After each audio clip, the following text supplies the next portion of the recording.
Dengar? Hello Ya. everyone. Oh, Assalamualaikum. Waalaikumsalam. Okey, dengar. Dan kewangan graduan dia lebih suka profil dia remain anonymous. Kewangan graduan boleh dengar tak suara saya ni? Boleh dengar jelas.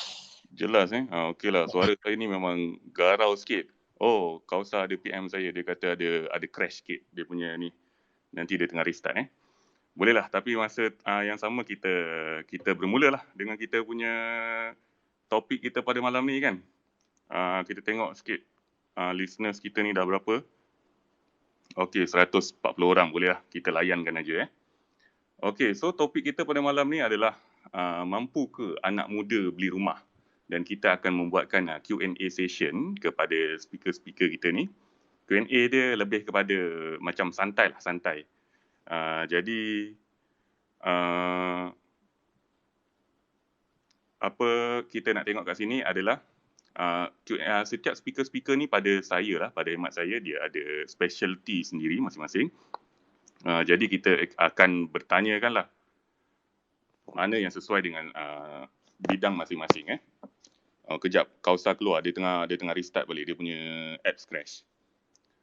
Okey. Soalan pertama saya kepada to all speakers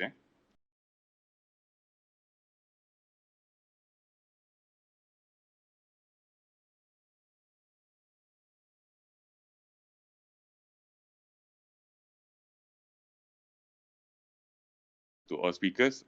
Urban Hartanah hari ni saya handle, sempat nak handle kata dia lebih fokus pada dia punya business. So kepada siapa-siapa yang nak collaborate dengan page Tweet Hartanah pun boleh lah. Boleh PM kita tak ada masalah, kita mengalu-alukan lah. Okey.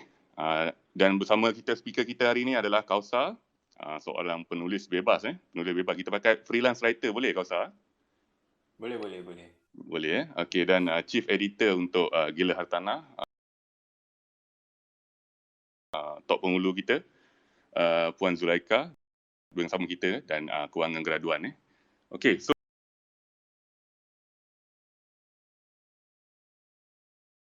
soalan pertama saya kepada semua speaker, bolehlah jawab. Muda, apa maksud orang muda ni sebenarnya? Apa pendapat? Cuba Kausar, pendapat orang muda ni apa maksud dia? Uish. Macam susah sikit soalan tu Macam susah. Sebab kalau ikut, tak tahulah, yang ingat definisi bawah 40 lah kalau Malaysia ni kan. Tapi kalau pada aku bawah 30 lah. Bawah 30 kira muda lah.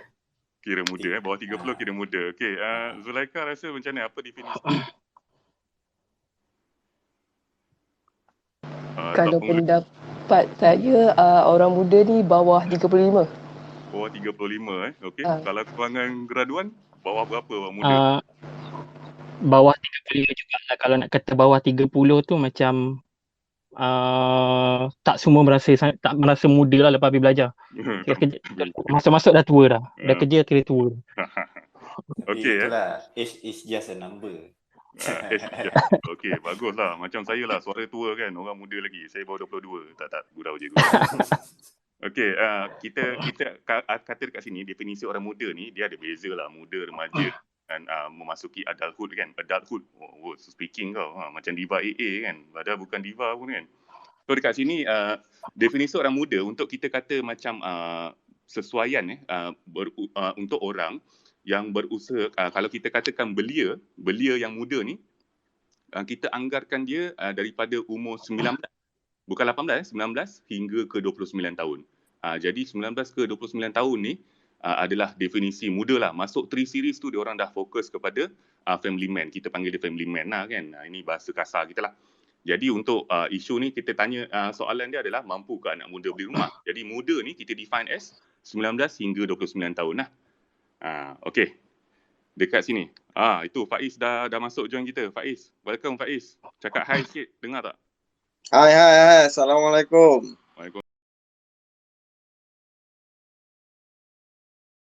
Salam. Itulah terkejut saya. Saya ingat awak tak nak accept invite saya. Saya pun takut juga kan. Macam mana artis ni buat kan? Dia tolak je, reject kan. Sorry. Line tak okey tadi. Itu yang delay sikit. Tak apa. Tak ada masalah. Okey, kita dah mula tadi. Okay, so topik kita mampukah anak muda beli rumah, dia more kepada Q&A session dan soalan-soalan yang saya akan throw kepada speakers based on dia punya specialties lah kan. Okay, saya nak bertanya sikit lah kan. Tadi kita dah cakap orang muda ni umur 19 hingga 29 tahun lah. Jadi, kita nak tanya sikit speaker-speaker yang ada ni. Kita macam mana nak cakap, kita buat beberapa reality check lah sebab kita pun nak buat setting kan.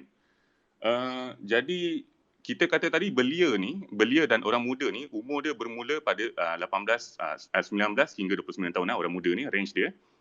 Jadi nak tanya, kemampuan gaji anda pada umur 19 ni ada agak teruk ke ataupun rasa macam nak share ke gaji anda umur 19 ni?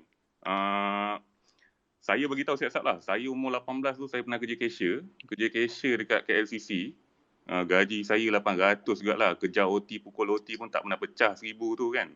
Ni dululah cerita pasal 2010, 2009 dulu kan. Jadi pada umur 18 dengan gaji 800 tak sampai 1000 ni, pada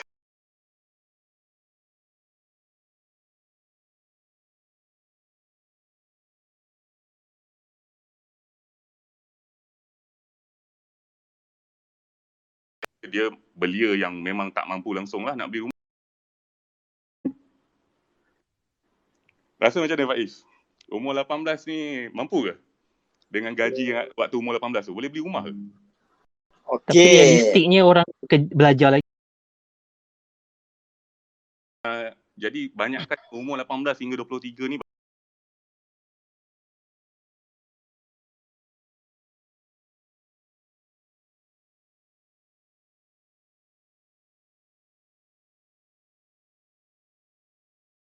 banyak orang belajar, dia banyak menimba ilmu lah orang kata kan. Tapi reality check dia, 18 tahun sekarang ni kalau dia pandai sikit,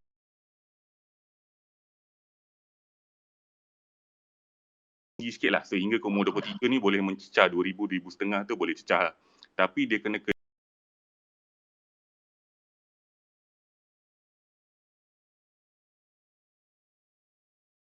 sebab reality checknya gaji dia tu belum konsisten, belum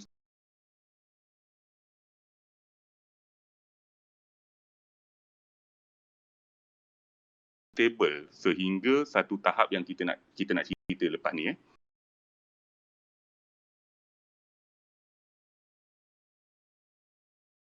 Satu, saya nak tanya fresh graduate hingga 2021 lah, agak-agak lah average yang kita dah tengok jawapan daripada Jobstreet ke mana-mana kan. Sebab dia ada keluarkan data tahun bila tahun lepas dia ada keluarkan data lah, tapi saya tak ingat lah the exact figure lah. Tapi even kalau saya grad dulu pun gaji saya bawah 3,000 juga. Bawah 3,000. Ni untuk fresh graduate diploma average. Diploma maybe slightly lower daripada yang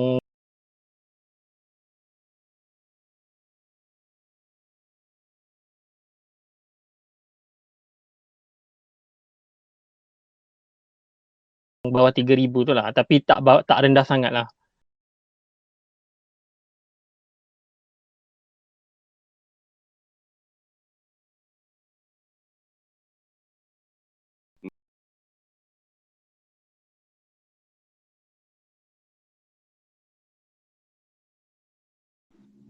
Boleh put numbers?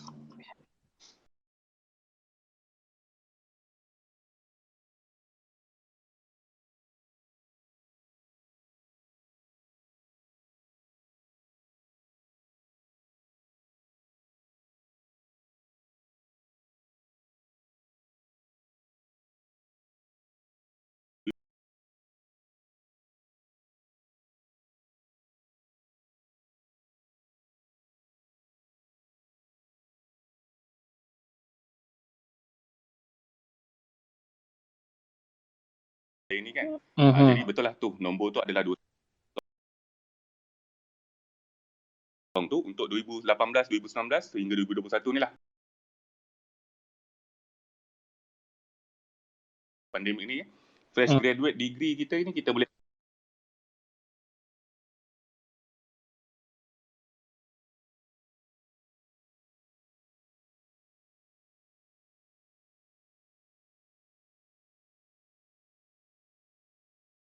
kedua 2160 hingga 2000. Ni Google juga. Tak ingat. Nanti kan petik kan kata aku salah bagi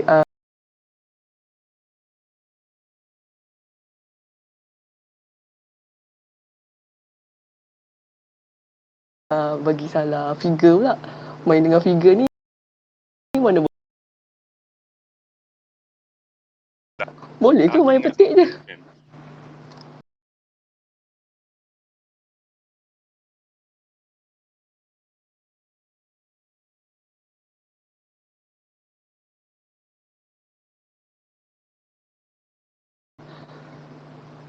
Tak.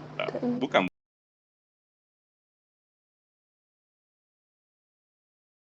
Boleh kita contoh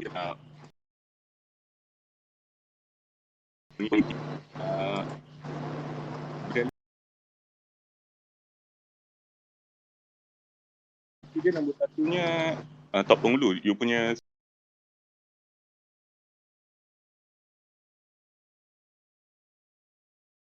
comparison harga rumah 1998 dengan harga rumah 2021.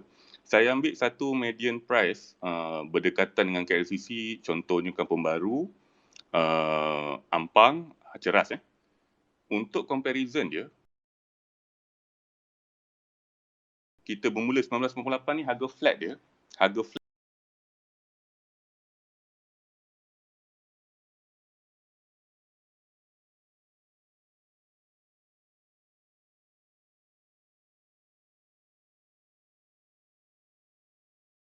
ikutkan gaji fresh grad, kalau tanya mampu tak mampu, let's say katakan gaji kita ambil tadilah degree, kita ambil 2000 lah. 2000 1/3 gaji dalam 600 lah, 600 So let's say 600 kali 200 baru 120,000 harga. So tak mampu lah. Sebab kalau kita ikutkan bayaran saya punya definisi mampu adalah boleh ansuran rumah tu mesti tak lebih 1/3 gaji. So kalau ikut gaji 1/3 gaji yes. So kalau kita ikut rule untuk gaji 2000 tak mampulah sekarang. Kalau dulu tak mungkin mampu. Kemungkinan besar memang mampu lah. Okey.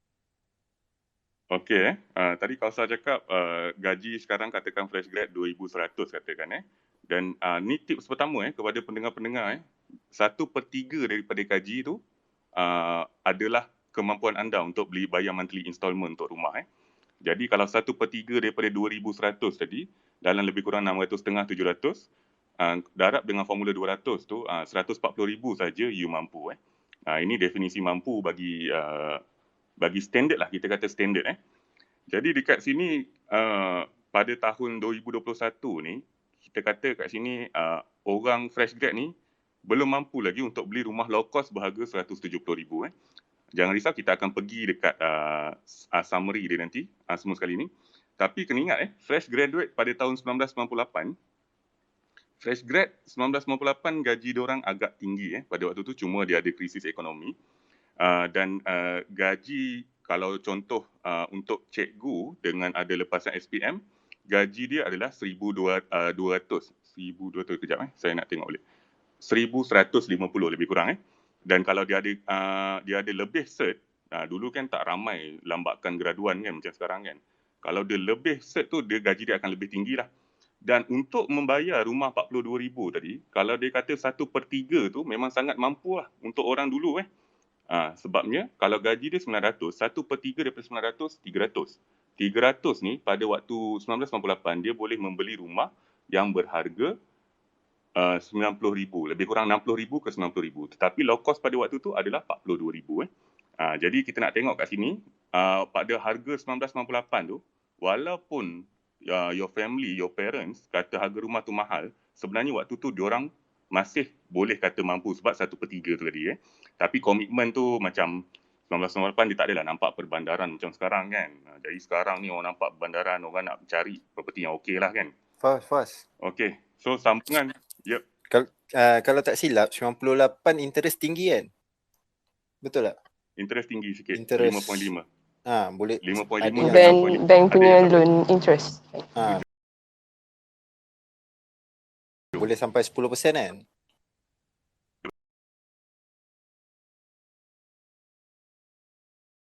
Betul. Tapi kalau ikutkan Tapi kita formula abaikan 200 dulu tu benda boleh tu. dipakai ketika throughout. Yes, betul. Okay. Sebabnya kalau 10% tu macam mana pun untuk selepas recession 1998 dah saya 2004 tu, dia masih macam nak cakap, dia masih boleh menggunakan apa-apa cara untuk turunkan balik bunga tu. Jadi kalau katakan bunga tinggi pada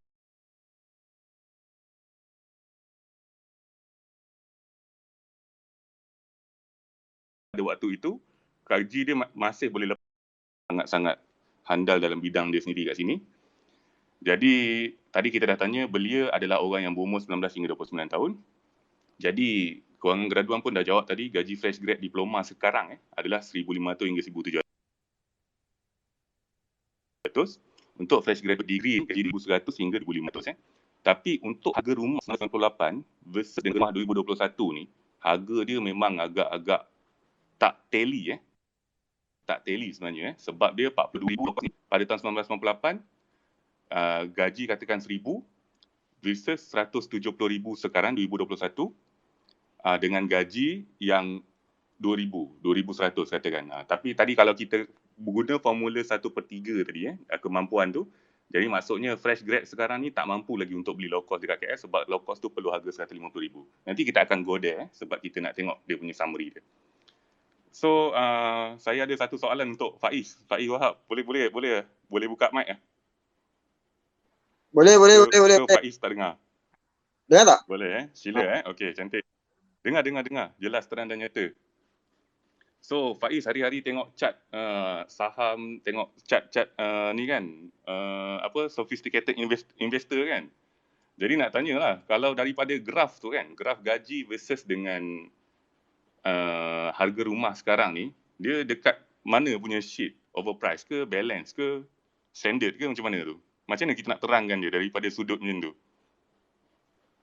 Okay, alright. So, yang ini data yang memang kita monitor sejak sekian lama pun. In fact, kita bukan takat tracking data dekat Malaysia je, tapi kita tengok data untuk global punya point of view So kalau kita tengokkan, saya cakap pasal Malaysia dulu So kalau kita tengokkan di Malaysia mainly rumah yang dihasilkan not orang kata tak berpadanan dengan gaji yang semasa, which is kita nak kena tengok kat sini ada dua benda. Satu, gaji tu dia tak naik seiring dengan kenaikan harga rumah. Tu yang pertama. Yang kedua adalah kalau kita kita compare kan taraf hidup tu. Even though kalau kita cakap dulu gaji 1,000, sekarang gaji 2,000 kan. So for example lah macam tu, tapi apa yang kita nak kena faham kat situ adalah kos harga hidup tu dia dah tak sama dah macam let's say 10 years ago. Jadi kita cakap sekarang ni adalah tentang gaji berpadanan dan tak dengan harga rumah. Kebanyakannya tu kalau kita tengokkan projek-projek yang berada dekat orang kata Greater KL. Ni term yang selalu kita guna lah kan kalau cakap pasal property ni. Greater KL punya region tu memang tidak berpadanan lah. Tapi saya tak nafikan untuk ada beberapa kawasan tu harga rumah tu dia still orang kata acceptable lah acceptable. Tetapi macam kita tahu lah dia punya distance dia to the tengah bandar tu memang agak jauh lah. So dia outskirt sikit. So kalau kita nak cakapkan sama ada berpadanan ataupun tak, berpadanan ataupun tak, kita nak kena tengok lokaliti mana yang kita rujuk. Sebab setiap lokaliti tu dia ada perbezaan. Because kalau kita tengok daripada price per square feet pun memang akan berbeza lah. But kalau kita tengok Greater KL punya region, memang dia berlaku mismatch yang sangat besar. Tapi kalau kita tengokkan outskirt sikit, mungkin kita boleh dapat orang kata quite good deal lah quite good deal kat situ. So it's quite subjective, but kalau saya specific into kawasan tengah bandar memang berlaku mismatch yang sangat banyak lah. Dan ini pun kalau you all biasa tengok report by bank negara report by bank negara memang ada support this price mismatch yang berlaku antara the offering price dengan rumah yang diperlukan. Dan itu memang kalau kita tengok kan bank negara memang tengah fokus isu ni pun. But we love to see lah from time to time if any viable solution being proposed by the bank itself. Tu je kot. Okay, saya sangat-sangat setujulah dengan kenyataan Faik. Maaf balik Tadi soalan dia adalah gaji dulu versus dengan gaji sekarang. Lepas tu harga rumah dulu versus harga sekarang. Jadi soalan saya kepada Faiz adalah apa correlation dia berada di tempat yang mana? Overprice ke, balance ke, inflation punya hal ke ataupun standard Jadi dekat sini Faiz berikan jawapan yang saya expect lah sebenarnya kan. Jawapan yang pertama dia adalah memang betul. Gaji naik tak seiring dengan harga rumah Kalau tengok gaji tu, dia punya graf dia tu, kita ni berada di takuk yang lama lah. Sepatutnya kalau tengok gaji yang 2,500 tu, sepatutnya kita berada dekat gaji 4,300 Yang ni fakta dan statistik yang kita boleh tengok sendiri dekat Department of Statistik Jadi Faiz jawab tadi adalah gaji naik tak seiring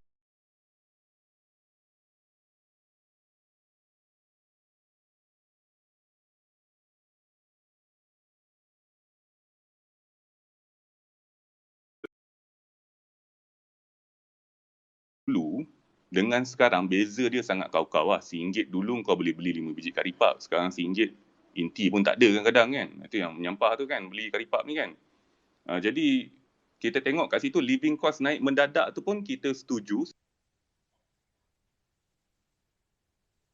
Sangat setuju. Pada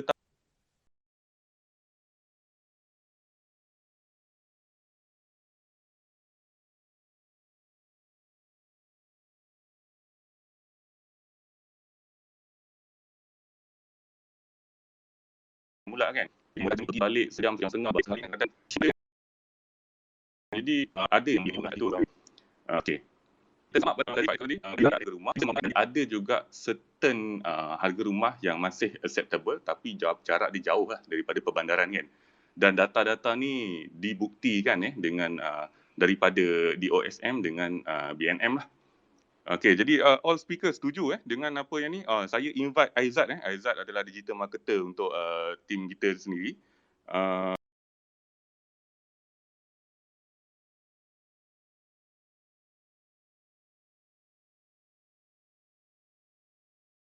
Boleh say hi sikit Aizat? Dengar tak?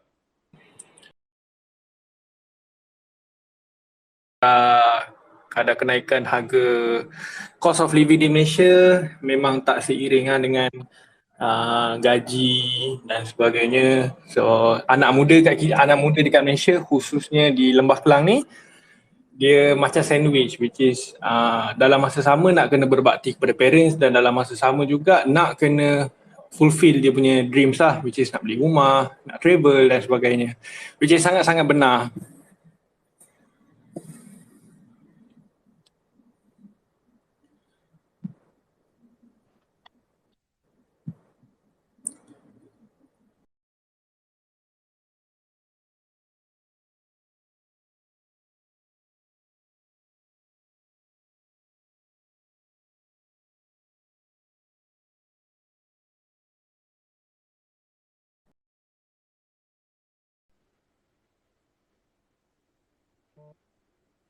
Okey, kejap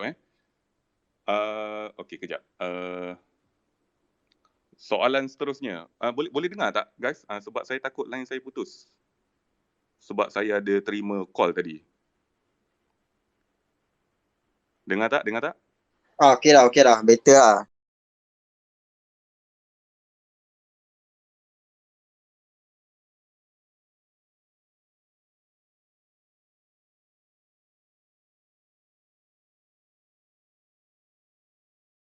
Tadi tu macam putus-putus sikit. Dah okey.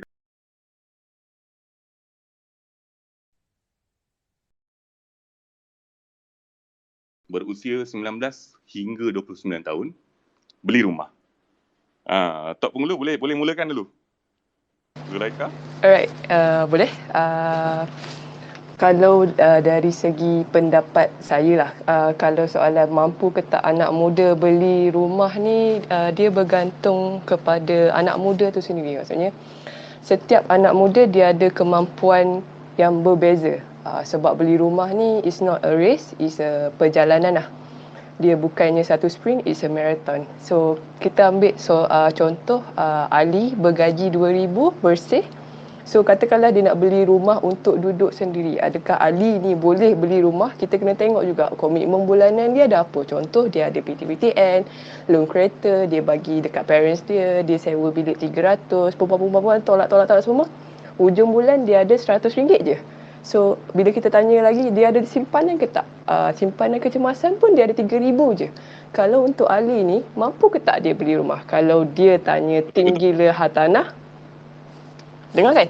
Kalau ditanya tim gila hartanah, kita orang akan kita orang akan suggestkan is better untuk dia penuhkan dulu dana kecemasan dia sebelum dia beli rumah. Sebab nak beli rumah ni kita tahulah perlukan duit, kena belajar macam mana nak beli rumah yang betul. Sebab kita boleh baca banyak gila orang yang tersalah beli rumah and end up bulan-bulan dia terpaksa tanggung bulanan yang sangat tinggi. So bila kita kata anak muda ni mampu ke tak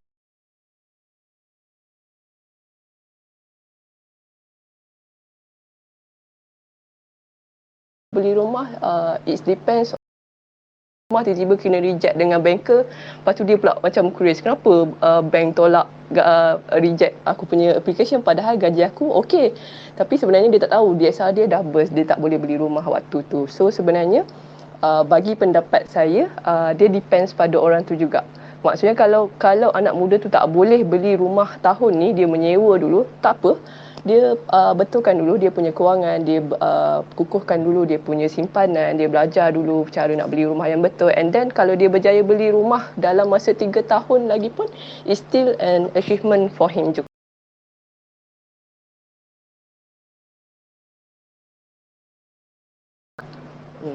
Itu pendapat saya lah. Panjang lebar, okey, dan saya nak dan pada saya jawapan yang pertama tu sebenarnya sangat penting lah kan. Jadi saya akan sum up balik. Ada tak speaker mana-mana yang nak tambah apa yang Zulaikha cakap tadi? Ada tak? Korang graduan ada nak tambah-tambah lagi tak? Mampu ke anak muda berusia 19-29 tahun sebenarnya beli rumah? Ada nak tambah? Silakan.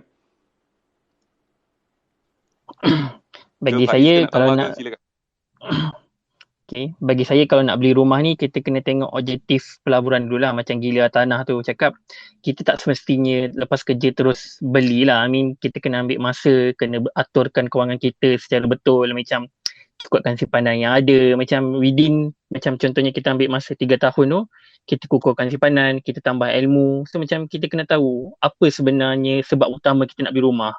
Macam ada orang dia bukan asal dekat KL tapi dia nak beli rumah. So dia beli rumah dia nak untuk dia duduk ke ataupun untuk dia sewakan. So macam dia based on objektif masing-masing.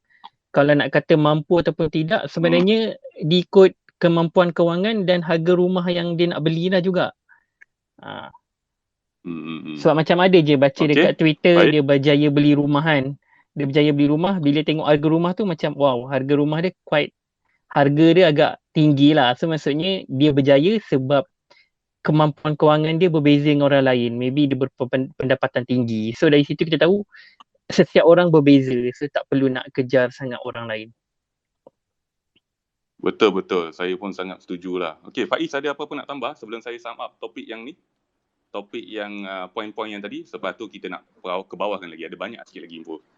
Okay, so this is very good discussion lah okay, tak orang 19 tahun ke 28 9. Betul lah? 28 29. 29, okay.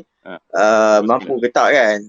So this is kita cakap pasal real case real case study because Saya pun ada beberapa kes yang memang saya handle.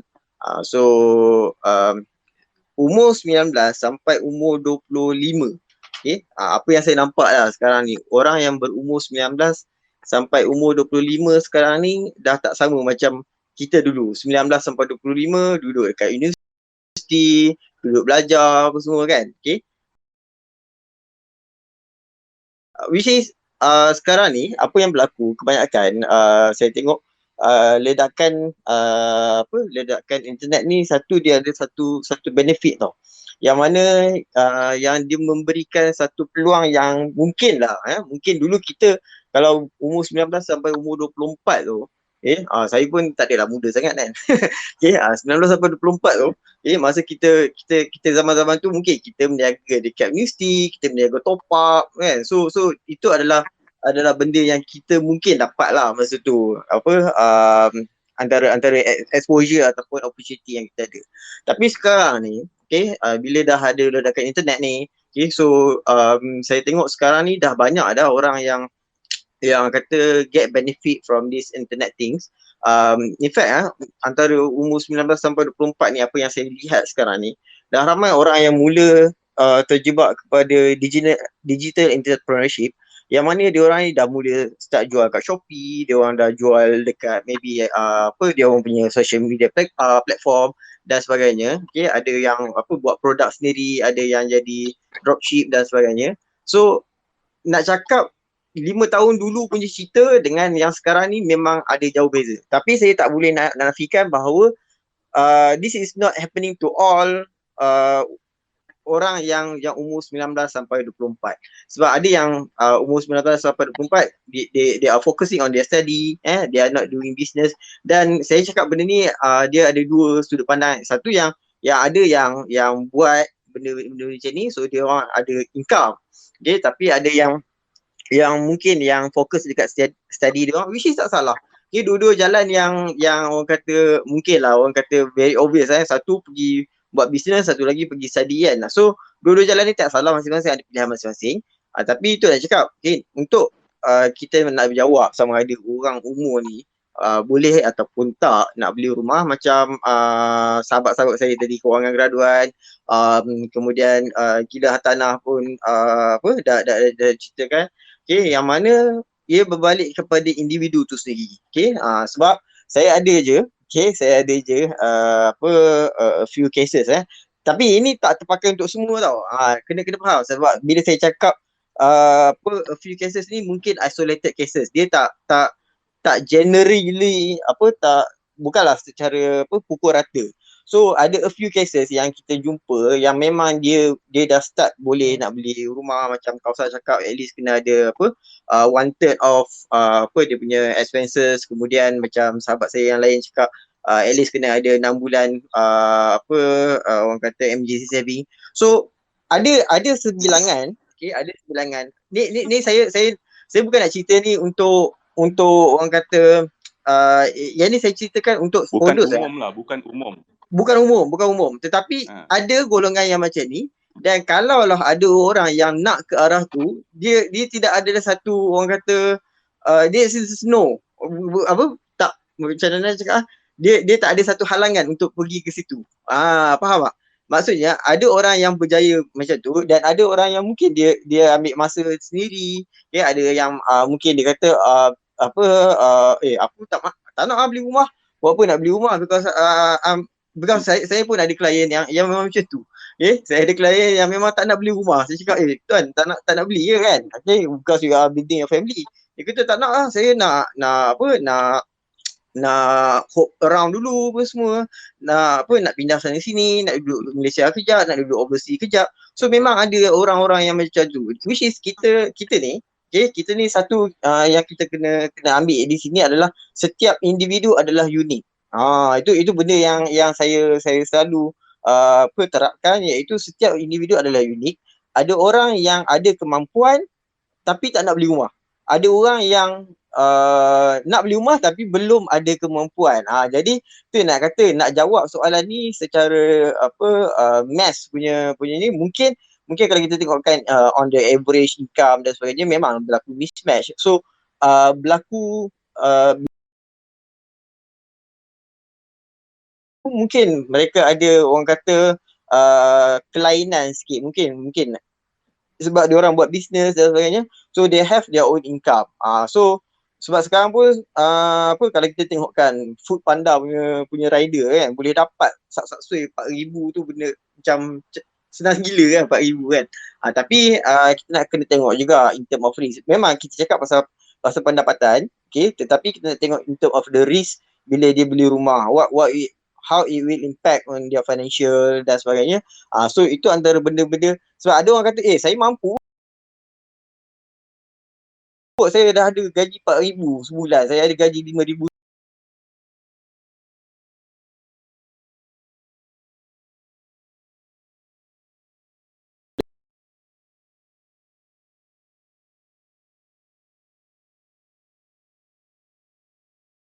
buying a house without considering how it will impact dia punya financial. Mungkin dia ada plan-plan yang lain lagi, okay, contoh nak beli kereta ke, nak start business apa semua. So benda-benda tu kita nak kena take into detail lah. So, tapi for me lah, for me siapa yang ada kemampuan, why not to buy a house. Tapi kalau orang yang tak ada kemampuan, okay, tak ada salahnya pun untuk kita tangguhkan benda tu lagi. Macam apa, Tok Penghulu cerita lah, apa Gila Tanya cakap, okay, this is not a sprint, this is orang kata a marathon. Tu je kot. Alright. Okey, terbaiklah. Jawapan Faiz Wahab macam biasa, panjang lebar, ambil 10 minit ya. Macam ni lah, saya rasa macam ada dekat konsert padahal cerita pasal duit nak beli rumah aja sebenarnya kan. Jadi saya akan sum up kan sebab semua pun dah buat conclusion dekat sini. Kita beralih kepada soalan main topik tadi kepada dia dibuka kepada Chief Editor Gila Hartanah kita. Soalan dia adalah mampukah anak muda, kita sum up tadi dengan gaji apa yang ada sekarang ni, dengan umur dia 19 hingga 29 tahun, mampu ke dia orang ni beli rumah? Jadi jawapan dia, macam mana pun dia adalah case to case basis. Dia ikut orang. Orang ada setengah orang gaji dia macam ni, dia tak mampu lagi. Dia boleh kumpulkan dulu, dia boleh penuhkan dana kecemasan plan. Tak kisah kerja bos ke, kerja kuli paling bawah ke, kerja rider ke. Dana kecemasan ni nombor satu. Dana kecemasan ni senang je. Kalau gaji 2,000, pastikan ada 12,000. 6 kali 6 bulan. Sebab bila dia tercedok satu kali, kau ada 6 bulan untuk survive. Jadi kalau gaji kau 4,000, kan, kau penuhkan dana kecemasan kau sampai 24,000 dulu, 6 bulan. Jadi kalau kau kena buang kerja, kau ada 6 bulan lagi nak cari kerja lain. Sementara nak survive tu takkan kau nak habiskan je duit kecemasan tu kan. Mestilah cari job lain ke apa semua kan. Jadi nombor satu memang adalah di mana-mana pun, jawapan dia akan sama. Kalau orang tu cakap nombor satu beli rumah, beli emas, masuk MLM, Ponzi scheme, kau lari jauh-jauh, LJJ. Jadi nombor satu adalah penuhkan dana kecemasan. Dan mampu kau orang muda beli rumah ni, dia case to case basis. Macam kita cakap, ada yang tak tahu pun debt to service ratio dia dah burst, dia banyak sangat buat loan, dia banyak sangat permasalahan sendiri kan. Dan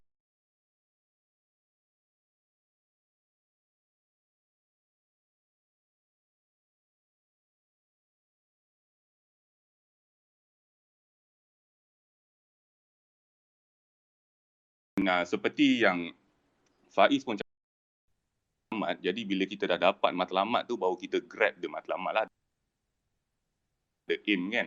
So dekat ni jawapan adalah 19-25. Sebenarnya jawapan dia adalah case to case basis. Untuk average, kalau kita cerita base dengan harga rumah tadi, dia ke arah sikit tak mampu. Tapi kalau kita cerita 19 hingga 29 tahun, lain. Orang ni gaji 2,000, orang ni gaji 9,000. Orang ni gaji 10,000 pun kan. Sekarang e-commerce ledakan internet peluang berniaga tu macam-macam kan. Jadi knowledge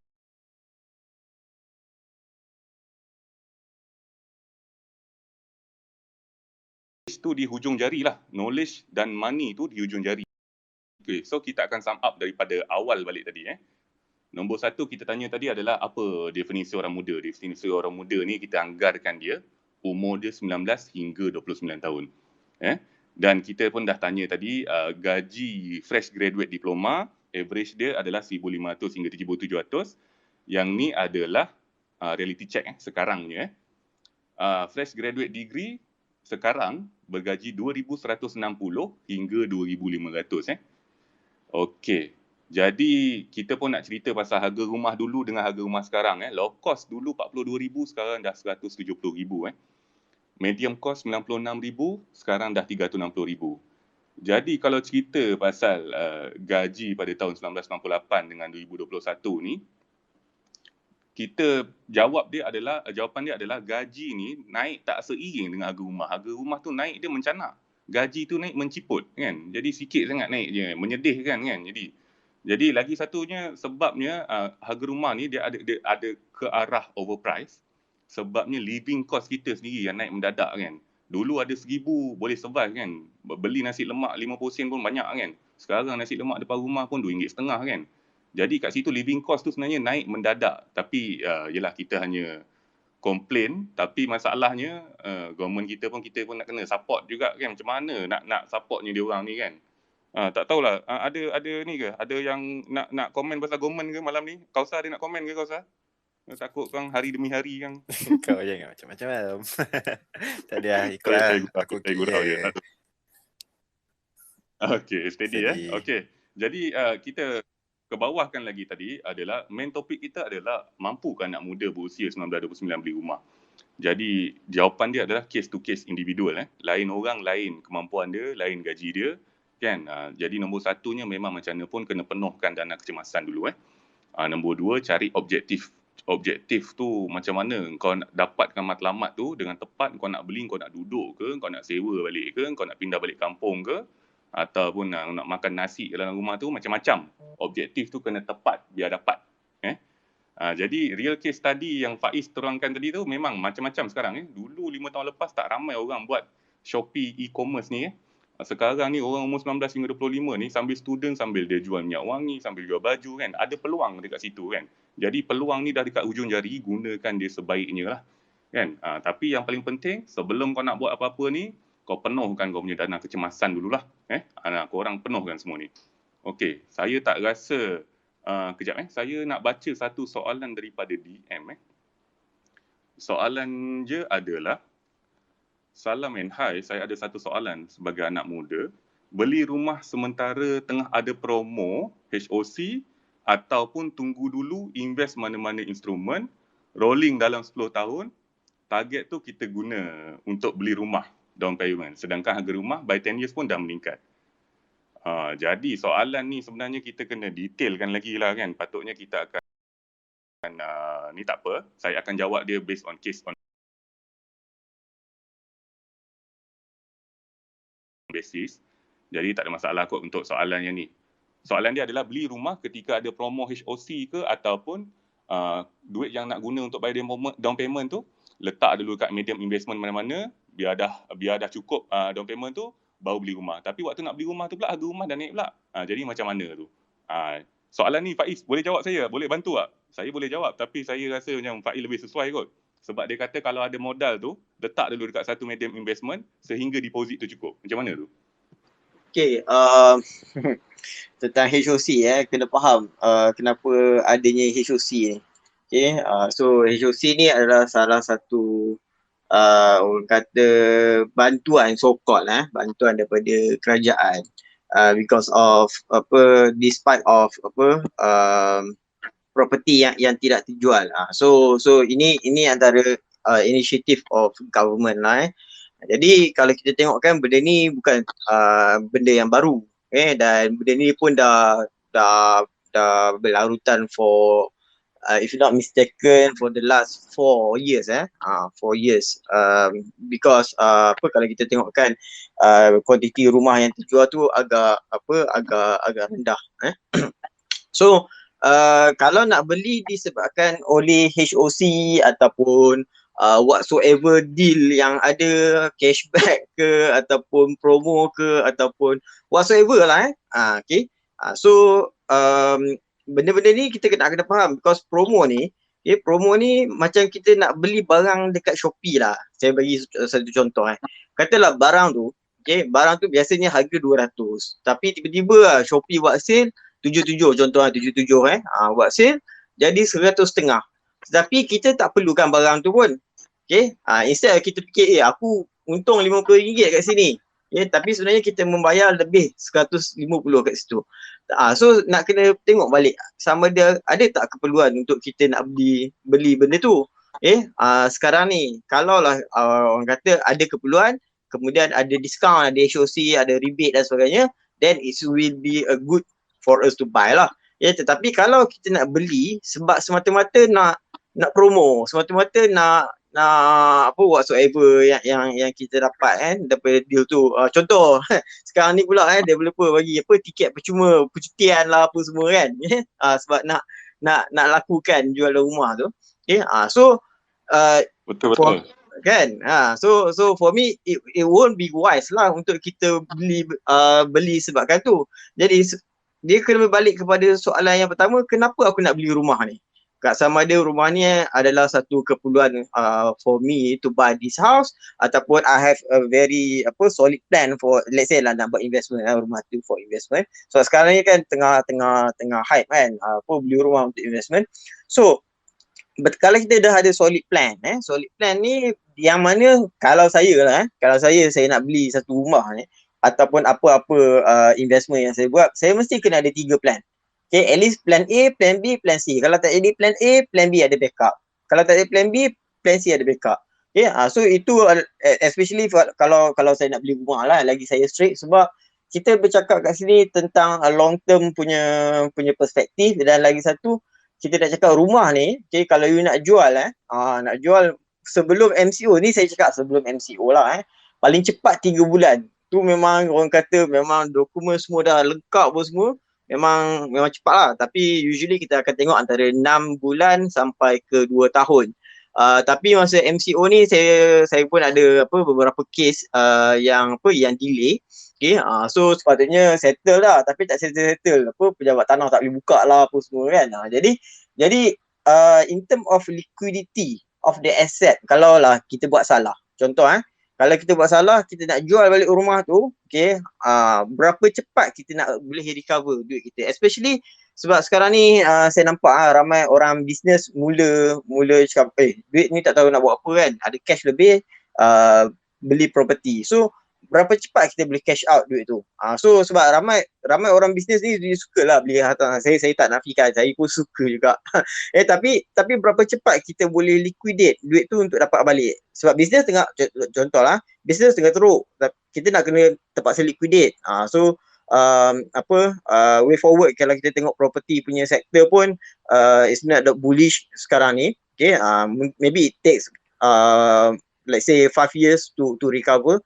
So maybe rumah tu tak naik ataupun worst case scenario dia turun, kemudian kita nak kena liquidate lagi, it takes some time. So I think kalau sebab ada idea kata okay, you lock lah your cash ni dekat rumah so that it can earn better than FD punya rate dan sebagainya. So I don't really think that's what something wise to do lah. Kemudian soalan yang tadi pun ditanya juga, what if provided that you know lah what you are doing with your investment. Sebab yang ini pun tempat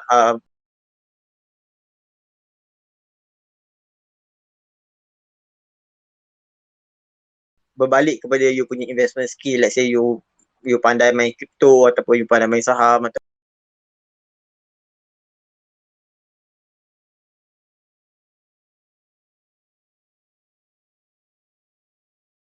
pada how good you with your investment lah kat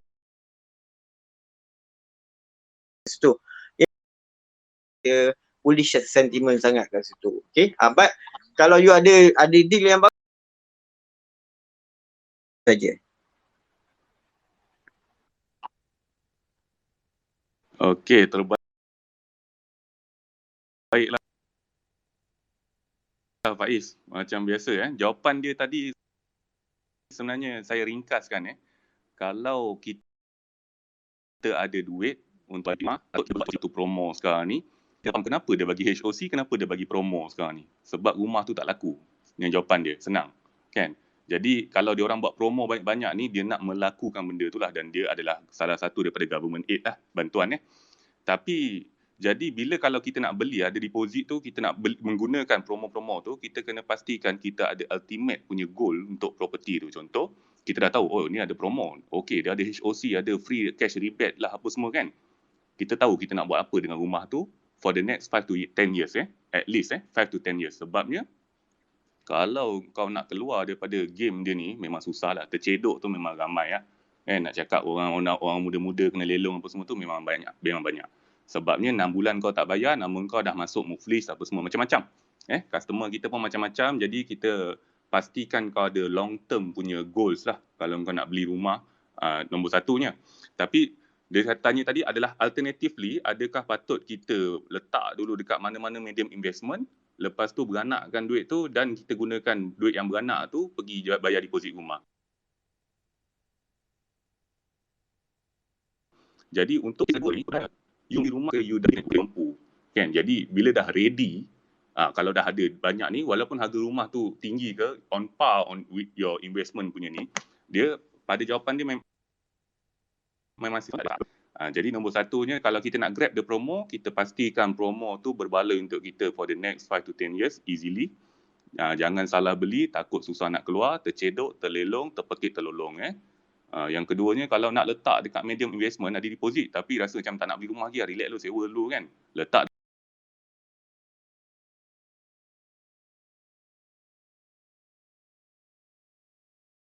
dekat medium investment mana-mana, biar menghampiri pukul 10 minit lagi, saya nak sum up balik apa yang kita cerita tadi, dekat atas tadi, mampu kau orang muda beli rumah apa semua ni.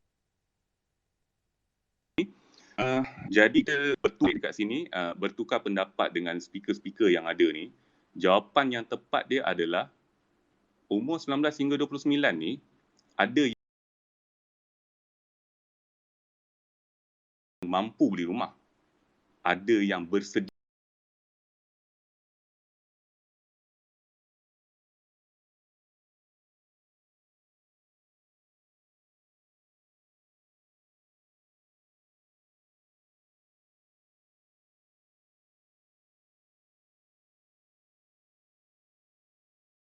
Ada nak tambah apa-apa tak? Jawapan, kalau kau nak beli rumah ni, nombor satu yang kau tengok apa benda?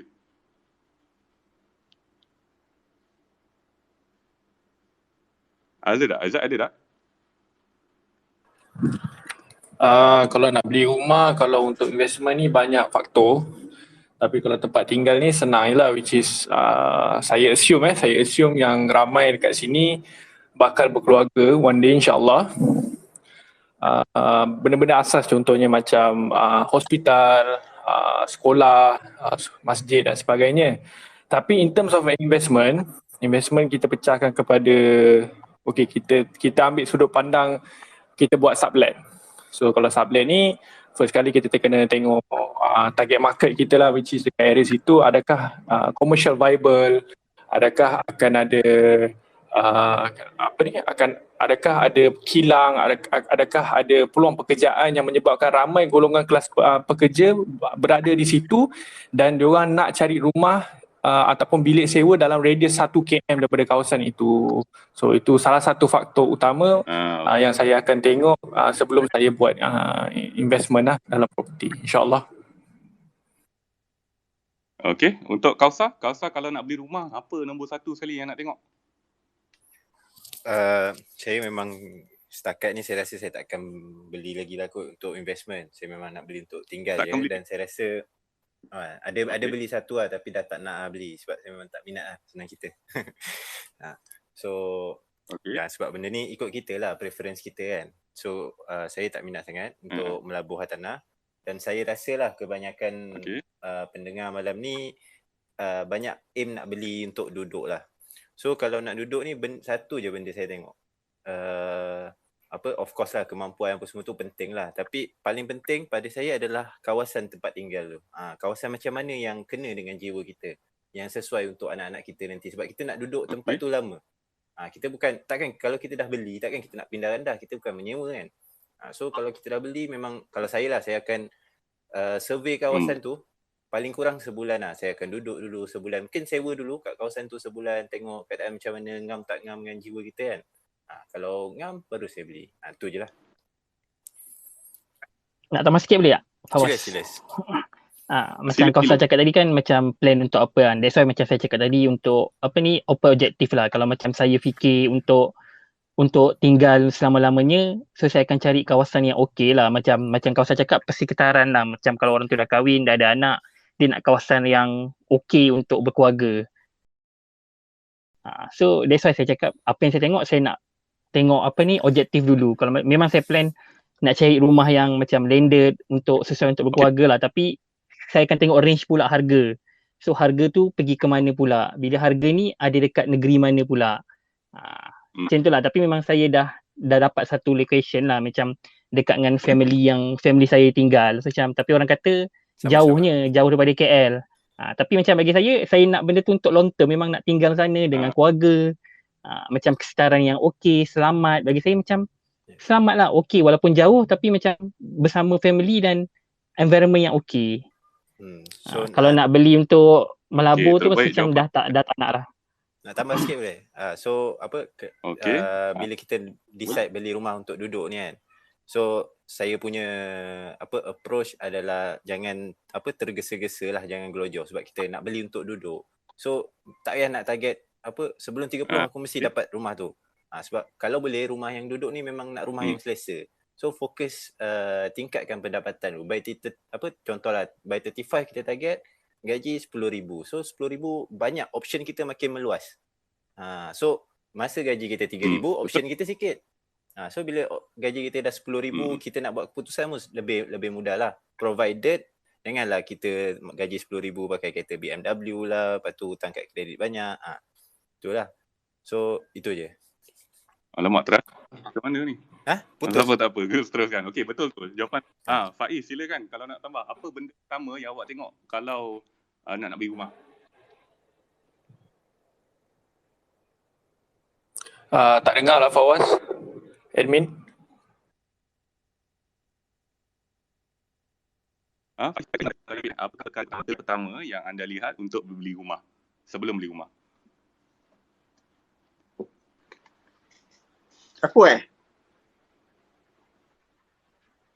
So tadi dia tanya kau. Faiz, saya tunggu awak. Oh, okay. Alright. So so sebelum nak beli rumah kan, yang pertama yang benda pertama lah saya akan buat, doesn't care for investment ataupun for duduk sendiri. Benda yang pertama yang saya akan tengok adalah is that place habitable ke ataupun tak. Sebab kita tahu je ada je rumah orang kata rumah busuk, rumah murah ni, rumah lelong dan sebagainya, yang kata memanglah kena dengan harga kita tu.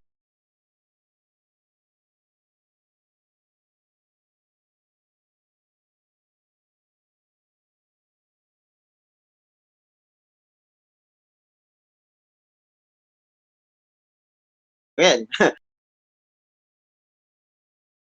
Yang paling penting for me is habitable. Kalau tempat tu okey untuk kita duduk, tak kira lah kita nak duduk, kita nak invest ke, but I feel safe into that area, because ada je kawasan-kawasan yang dapat rumah yang below market value ni tapi dia non habitable. Dan kalau kita tengok in term of value pun memang murah tu sebab it speak of for itself lah kat situ. Non habitable punya area, dan kenapa orang nak duduk kan kat situ. So macam tu lah. Alright. Faiz, non habitable tu contoh dia macam mana tu? Oh, okay. Habitable tu, okay, dia yang ini mungkin atas orang enggak lah kan, because for myself I want privacy. Okay, so tempat tu mestilah kena ada privacy. Itu benda yang paling utama saya letak.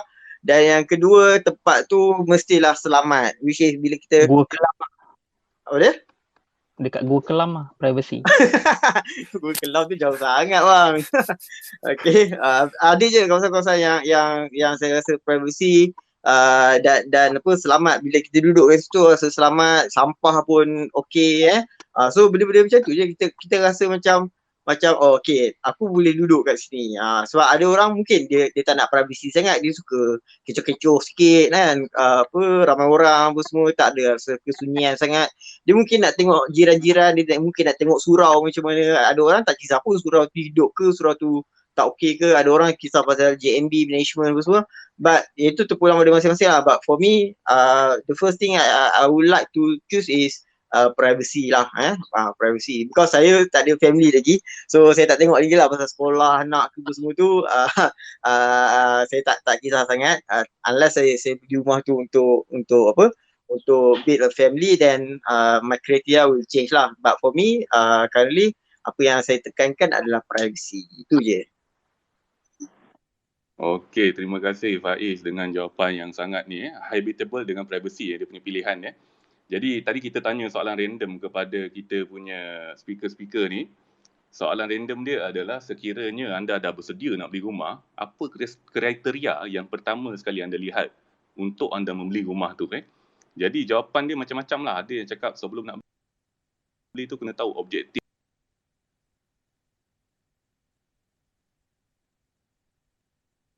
dulu nak beli rumah tu. Betul?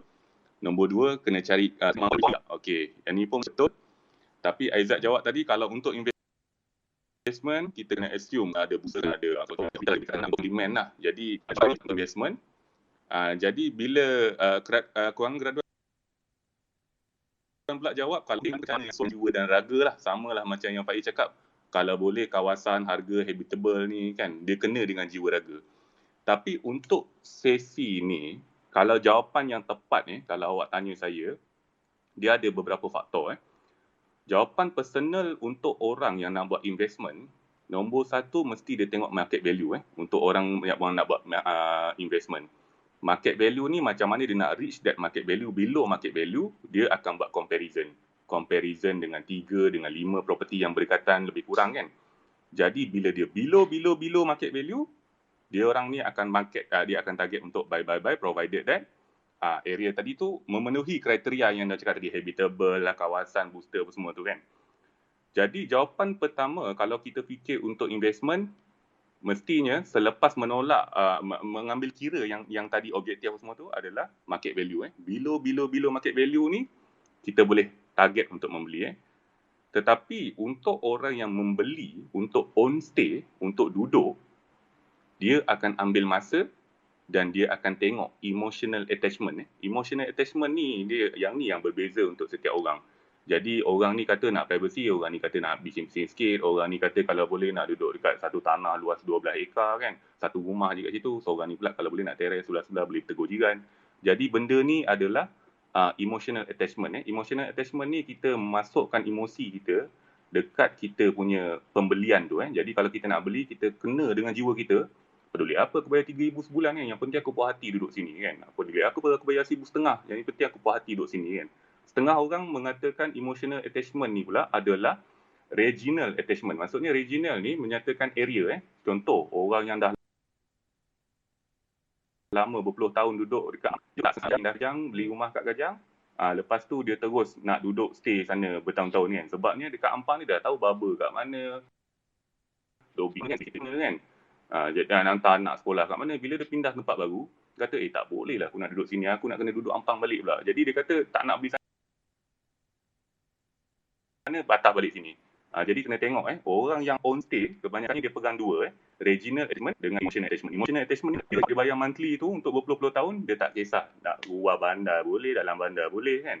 Tapi untuk investment, selepas mengambil kira banyak faktor, nombor 1 sekali adalah market value.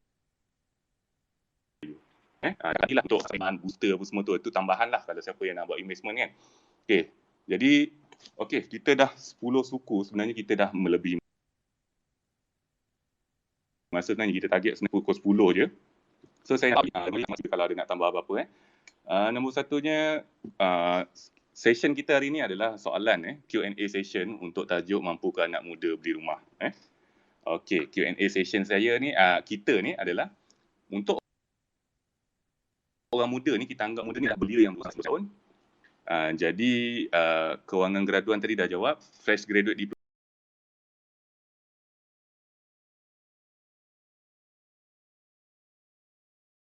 rumah sekarang ni gaji dia 1,500 hingga 1,700. Dengan tahun 2021, harga rumah tu sangat naik tak seiring lah dengan harga gaji kan. Gaji kita menciput dia orang kata kan, bukan menaik mencanak, menciput, tapi harga rumah tu naik mencanak kan. Jadi gaji tu tak seiring. Nombor 2, living cost. Living cost ni kita punya living cost sebenarnya meningkat secara tinggi lah kan. Dulu TOS 80 sen kan, sekarang dah RM2.5 TOS kan. Di kepala kan RM3 kan. Jadi tambahan lagi ada juga rumah dengan harga gaji tu yang acceptable tapi dia dekat luar bandar. Jadi bila dekat luar ni jauh sikit lah, nama redah jam macam-macam lah. Dan semua benda ni dah dibuktikan dengan Department of Statistics, DOSM dengan dan BM. Jadi bila kita go to main topic, mampu ke anak muda berusia 19 hingga 29 tahun ni beli rumah? Jawapan dia adalah setiap orang dia punya kemampuan dia tu berbeza-beza kan. Tetapi mampu dengan bersedia ni lain Maksudnya mampu bersedia beli rumah tapi dia dah mampu kan. Jadi bersedia ni bersedia mental dan fizikal lah orang kata kan. Orang tak bersedia nak kahwin, dia dah kahwin setengah orang kan. Di ujung ni dia jadi apa? Macam-macam masalahnya kan. Jadi kalau orang dah bersedia beli rumah ni, insya-Allah dia dah ready semua sekali tu, dia tak ada masalah lah untuk terlelong apa semua ni pun dah dibuktikan dengan apa yang dia cakap. Tapi selain daripada tu, kalau kau nak beli rumah, kau ready kan dulu. Nombor satu yang paling penting sekali, dana kecemasan lah. Kalau gaji kau 2,000, kau standby 12,000 6 bulan dana kecemasan ni. Sebab apa? Bila kau terkoyak satu kali, ter-accident ke mana ke, kita tak doakan, tapi kita kena prepare for the worst lah. Jadi kau ada 6 bulan untuk survive. Jadi kalau gaji 4,000, pastikan dalam bank ada 24,000. Baru kau boleh standby. Untuk beli ke, untuk steady lah, untuk ready lah, untuk berkeluarga apa semua kan. Okey. Selingan kita adalah bila kita buat kat sini reality check. Reality check untuk orang gaji bawah daripada seisi rumah gaji bawah 2,500 boleh proceed untuk cari rumah low cost lah. Rumah low cost ni kita, kalau kau berada dekat tangga gaji yang lebih atas, jangan proceed lah untuk beli low cost ni. Kita bagi low cost ni kepada orang yang betul-betul memerlukan nak duduk kat situ. Nombor 2 ni gaji seisi rumah B40. Seisi rumah ni maksudnya husband dengan wife bergabung gaji bawah daripada RM4,360 dekat KL Selangor ni. Dia punya harga mampu milik untuk dia orang ni adalah RM286,000. Untuk M40, gaji yang lebih kurang RM8,000 plus minus, rumah yang sesuai untuk dia orang pada tahun 2021 ni adalah RM577,000 sehingga RM650 lah. Tapi kita cakap around RM577,000. Dan untuk golongan T20, gaji yang ke atas, dia sepatutnya membeli rumah pada tahun 2021 ni adalah 1.2 juta dan ke atas. Jangan gaji kau T20, kau pergi beli rumah low cost banyak-banyak, kau sewakan, kau sublet lagi kan. Lepas tu, kau tengok apa jadi dekat Seri Penara tu. Contoh nombor 1 dia. Bas nak lalu pun tak muat sebab kereta kanan kiri depan belakang, satu rumah 17 orang. Jadi, personally, saya ada beberapa properties lah kat sini kan. Jadi, ada yang mampu, ada yang betul-betul dah ready, ada juga yang tercedok. Jadi jangan tercedok macam saya kan. So sebelum tu kita tengok kat sini, bila anda dah ready, mampu versus bersedia tadi memang sangat berbeza lah. Tapi soalan random kita tadi adalah orang yang mampu belum tentu orang yang bersedia. Kalau dia dah bersedia, nombor satu kriteria yang dia nak tengok untuk membeli tu adalah tengok dia punya objektif dulu lah. Aim the target. Nombor 2 kita tengok kemampuan dia, value for money ke tak. Ada yang jawab kita kena tengok booster, target market dia, ada hospital tak kan, senang nak kan. Tapi in summary, kalau nak buat rumah tu untuk investment, you kena study kanan, kiri, depan, belakang. Semua sekali faktor kena masuk dan kita letakkan dekat situ adalah market value lah. Market value ni kita kena dapatkan dia below market value. Dan below market value ni kalau kau jumpa deal ni, setengah ejen kerja dia adalah menjadi satu ejen ni, etika seorang ejen lah. Ejen ni ada geng yang kerja dia menjual je property. Tai pun dia jual kat kau. Contoh, saya bagi satu contoh. Ada tanah, harga SMP dia RM900,000 dan dia dijual daripada developer. Dia kata boleh nampak Putrajaya. Tapi market value untuk tanah tu tak cecah RM600,000. Jadi bila ejen ni pun jual kan, dia kata oh lepas cashback apa semua ni boleh dapat ni apa semua. No, nombor satu punya value tu pun dah tak match dengan gaji dengan apa tu. Sebab tu developer macam tu saya jawab dengan dia. Jadi market value ni nombor satu yang paling penting lah untuk kalau siapa yang assume untuk investment Tapi untuk on stay ni biasanya orang akan ambil untuk emotional attachment. Nombor satu, dia dah suka dekat tempat tu, dia dah ada beremosi, aku tak peduli, aku bayar RM1,500, aku bayar RM3,000 untuk property ni, aku suka duduk sini. So dia dah tak peduli lah benda-benda lain, dah tak kisah sebab aku suka duduk sini. So emotional attachment tu dia akan beli juga situ. Dan nombor dua adalah untuk orang on stay, regional attachment maksudnya dia pilih tempat tu based on area. Maksudnya dia dah 30 tahun katakan duduk dekat PJ kan. Tiba-tiba dapat jumpa rumah murah okey sikit dekat Banting. Dia pergi kat Banting dia tak tahu kan nak macam mana nak hantar anak sekolah kat mana, nak kena tukar balik kan. Dia bulat kerja bomba Jabatan Bawang kan. Macam customer ni kan. Jadi untuk on stay ni biasanya orang akan mengira emotional attachment dengan regional attachment. Okey. So kita dah habis lah session kita pada malam ni. Lebih kurang sejam lebih juga. Ingatkan sejam boleh habis. Okey, sementara tu kita nak meng-ending kita punya session ni. Saya dah summarize all the points kat sini.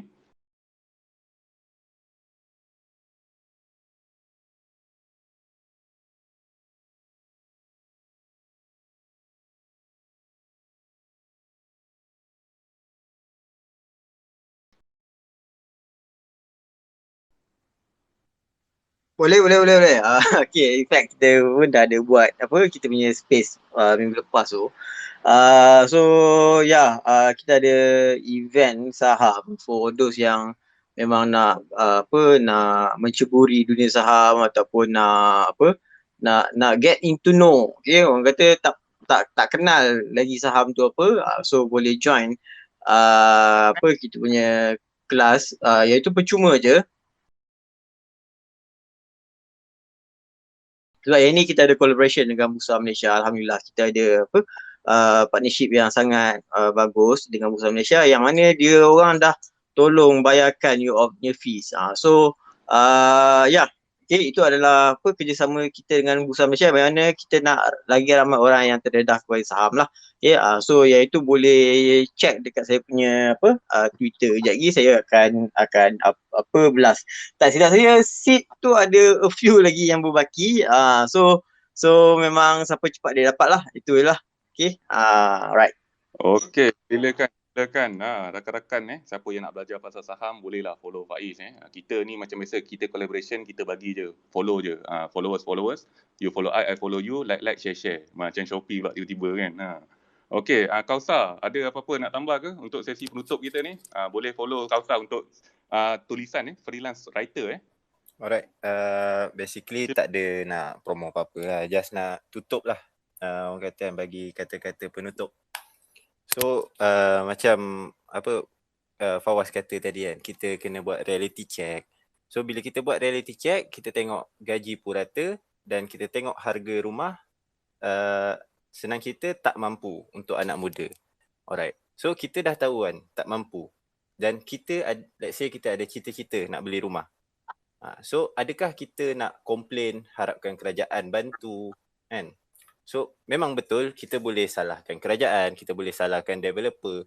Tapi kalau 5 tahun, 10 tahun kita asyik menyalahkan je kan, kita rasa diorang akan berubah tak?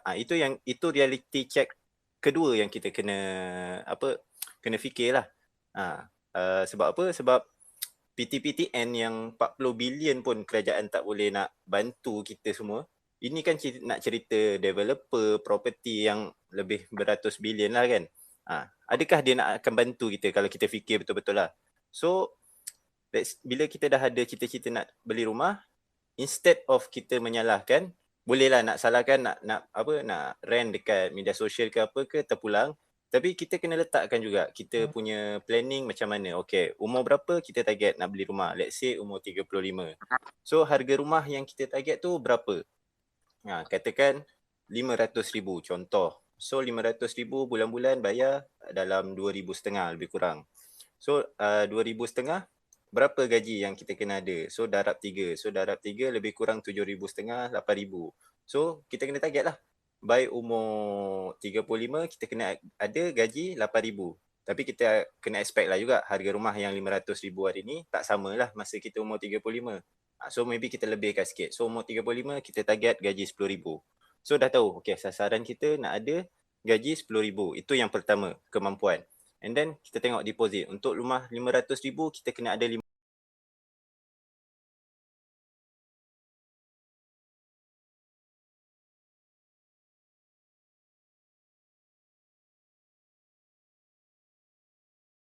kita plan elok-elok. Memang kita boleh nak salahkan apa semua, tapi bila kita menyalahkan je kerjanya, dia tak merubah apa-apa kat diri kita. Dan orang yang kita salahkan tu takkan mengaku salah punya. Dan dia takkan bantu kita. So kita ada diri kita saja untuk bantu diri kita.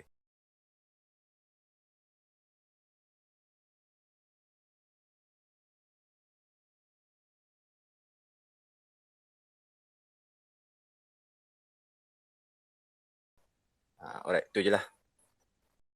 Dia dengar lah kan nak bagi beri 400, 500 mungkin dia dengar, tapi kita cerita nak beli rumah, nak naikkan gaji minima. Gaji minima dah berapa tahun, berapa je naik. Of course lah ada improvement sikit, tapi betul. Tapi sampai bila kita nak complain, kita boleh complain untuk improvement, tapi kita kena take action juga di side kita sendiri. Itu yang lebih penting. Saya suka guna quote ni lah. Kita kawal apa yang kita boleh kawal. Yang kita tak boleh kawal, kita abaikan. Tu je. So kita boleh kawal berapa gaji yang kita boleh dapat. Tapi janganlah expect tahun ni gaji 2,000, tahun depan terus boleh dapat 5,000. Macam tu lah. Okay, faham. Jawapan yang sangat ringkas dan padat. Dan followers boleh juga follow Kausa untuk penulisan bebas. Dan untuk Izzat, ada apa-apa nak tambah ke Izzat punya digital? Siapa yang nak untuk online platform digital marketing ni, saya nak tanya semua speaker dulu semua. Hai. Okay, saya to be honest saya tak ada apa-apa nak promote pun, lebih kurang macam Kausa je. Cuma saya to be honest saya agak tertarik dengan tajuk malam ni lah, which is mampukah anak muda beli rumah tu kan. Dan saya juga sangat setuju dengan salah satu daripada speaker tadi yang kata jangan terburu-buru beli rumah tu memang tak bagus. Macam-macam. sorry, typo pula. So kenapa jangan terburu-buru beli rumah? Sebab saya sendiri ada pengalaman seorang kawan yang berjaya beli rumah umur 26, beli kondominium dekat Shah Alam dengan harga 300,000, tapi lepas 2 tahun rumah hilang dan segala-galanya hilang. So reason dia sebab time tu dia memang terburu-buru nak beli rumah dan dia dapat rate yang sangat mahal daripada, saya tak ingat MBSB ke apa.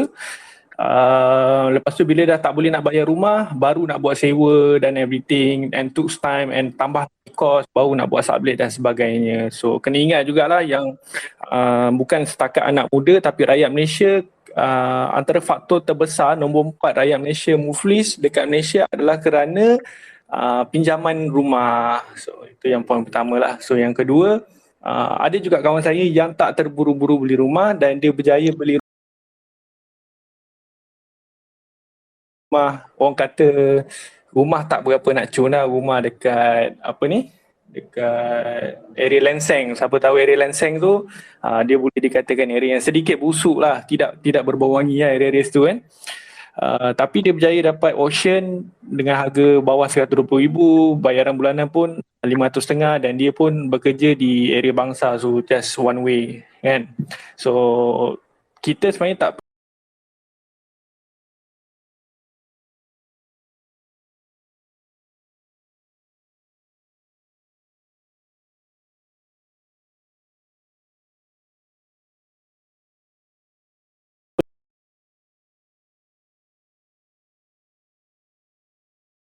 the future, live in future, which is kita terlalu nak fikir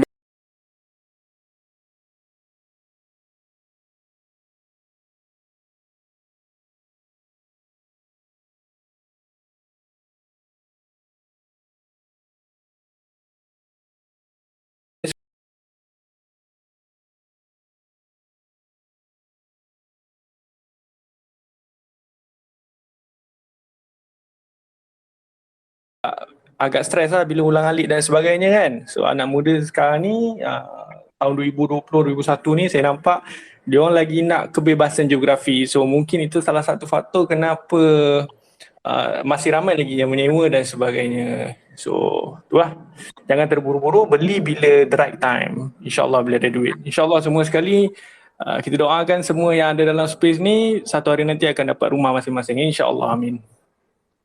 Itu saja. Amin, amin.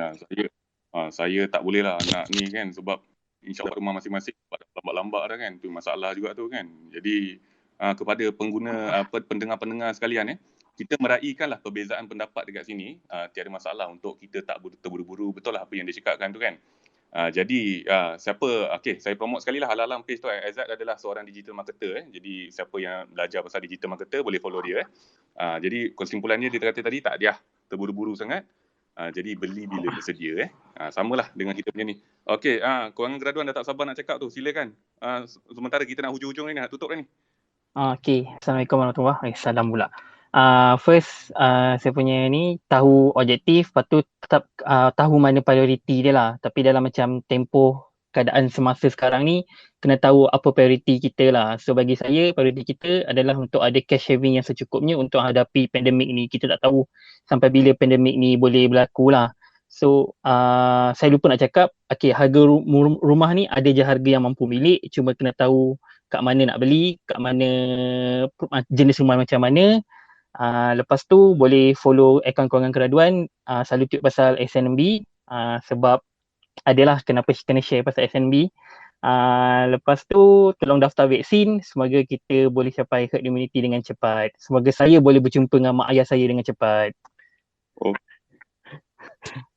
Terima kasih. Terbaik. Terima kasih kewangan graduan. Betul lah apa dia cakap kan. Objektif tu memang penting lah dalam ni kan. Boleh follow dia untuk apa tweet pasal SNB. Dan lagi satu, dia pun memang bercerita pasal kemampuan graduan lah kan, para graduan. Boleh follow, like, share kan. Tiba-tiba laju-laju lagi. Okay, last and but not least kita punya chief editor untuk Gila Hartanah. Gila Hartanah adalah salah satu page yang saya sangat respect, saya sangat suka. Sebab bila kita Google beli rumah tanpa modal, tiba-tiba nama dia nombor 1 kan, Gila Hartanah kan. Jadi kita bersama chief editor dia, Tok Penghulu hari ni kan, Puan Zulaika. Puan Zulaika ada apa-apa nak promote sebelum kita wrap up kita punya session ni dan nak habis ni? Silakan. Alright, saya rasa semua yang dengar right now ni semua tengah on the way nak beli rumah tapi masih lagi berusaha. Apa nasihat saya sekarang ni, kalau kita masih belum beli rumah, jangan down. Kalau gaji kita masih belum mampu lagi, jangan down juga. Jangan rasa macam orang lain dah ada 10 biji rumah tapi kita masih lagi berusaha untuk beli rumah. Tak apa, this is not a race. Kita berusaha untuk mantapkan kewangan kita. Dekat Gila Hartanah kami sentiasa share cara nak beli rumah, macam mana nak uruskan kewangan. So boleh tengok juga dekat website gilahartanah.com. Kalau korang nak tanya soalan pun korang boleh DM juga, ada tim saya. Saya bersama tim saya biasanya kami akan tanya banyak soalan dulu sebelum kami bagi jawapan lah kepada soalan-soalan orang yang DM, orang yang email kepada kami. Sebab kami tak boleh bagi absolute answer untuk semua benda sebab case basis lah. So bila beli rumah ni, belilah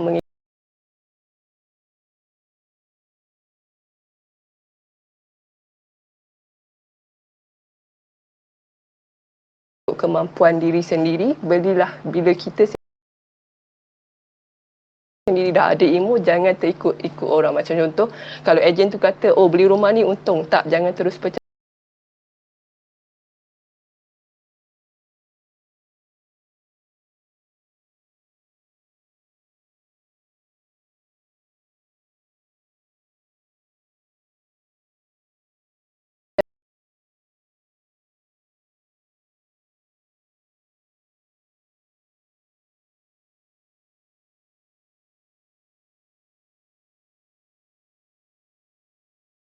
Contoh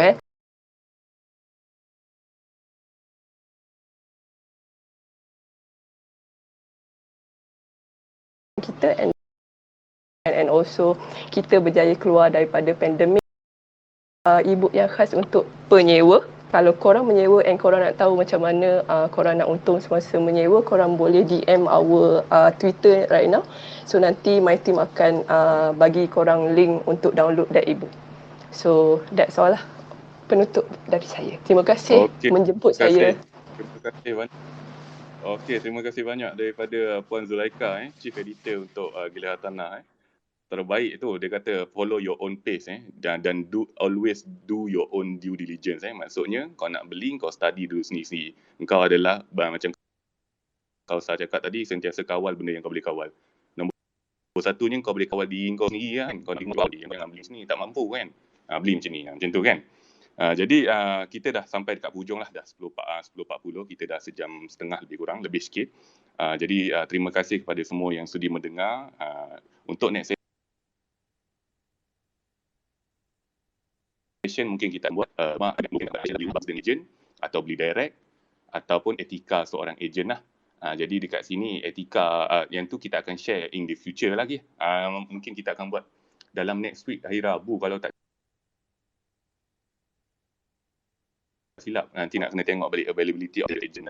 Siapa yang nak bertanya untuk lelong rumah nak beli subsale ke undercons ni, mungkin boleh tanya dengan tim Gila Hartanah, sebab undercons ni sekarang ni terlampau banyak projek, kita pun nak kena check panelship kita balik sama ada dia balai ataupun tak. Kalau rasa macam nak bertanya, DM is always open, tapi kadang-kadang kita tak sempat nak reply semua lah kan. Jadi kadang-kadang ada yang ambil masa, kadang-kadang baru folder request tu kadang-kadang banyak sangat kan, sampai kita tak sempat nak reply.